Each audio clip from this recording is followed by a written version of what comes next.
when I embraced Islam, I started to culturally apostate from my American / hip hop culture.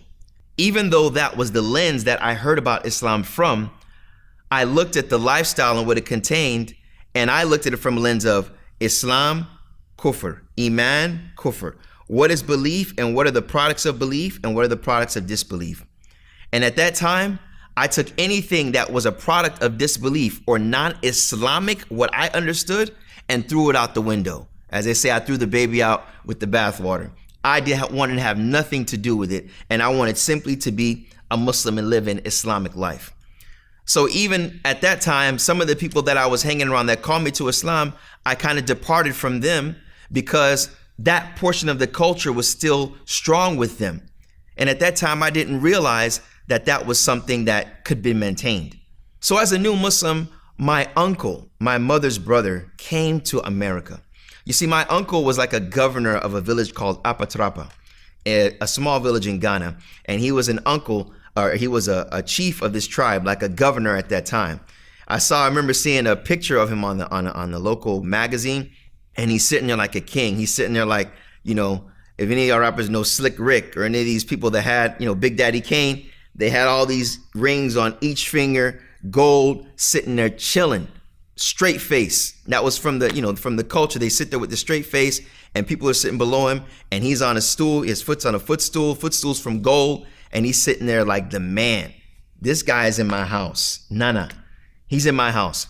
Nana told me something that I never heard before from my mother, because at this time, I'm a new Muslim, arguing with my mom. My mom doesn't want me to pray in the house. Whenever I told her I gotta pray, she would give me the keys to go to the local mosque, Muhammadi Masjid, right down the street from my house. When I would pray in the middle of the night, she'd hear me, she'd get up and she'd try to put her hand on my head and start doing what is called tongues. Some of y'all know what tongues are. It is basically making some invocations to protect herself and to take out what she may have thought was the Satan from me. This is what was going on in my house when I was a new Muslim. I go to sleep sometimes and she put her hand on my head and recite, and I would hold her hand and say, no. This is what was going on. Around this time, her brother comes. And we would talk. He would tell me about my culture. He'd tell me about the Ghanaian lifestyle. I'm like, yo, what is it like to be a king? I mean, what is it like to be a chieftain? What is it like to have all that gold and all that leadership and responsibility? Whereupon one day he said, you know that your uncle was you. I said, what are you talking about? He said he was a Muslim. A Muslim. The first thing that hit my mind was, why didn't my mom ever tell me about that? So he started to tell me things that he didn't even know he was telling me, but it confirmed that he was a Muslim. From them, he said, you know, your uncle used to walk around with this thing all the time. He used to walk around doing this all the time. And he used to go and do as I see you do.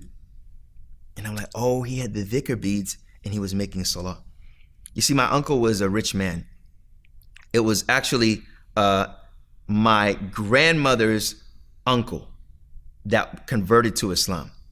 And he was a moneylender and cocoa farmer, because cocoa is one of the main natural resources of Ghana. So he would supply people with that. And he even knew Kwame Nkrumah during the time that Ghana was trying to, you know, to change the state of Ghana. He was someone that had this business, and these businesses actually. He even bought the 3-story house that my grandmothers are still in, that my mother's mother and my grandmother's sister still live in, 3 stories, and their whole family still resides there, mashallah. But hearing this from my uncle started to unravel things for me.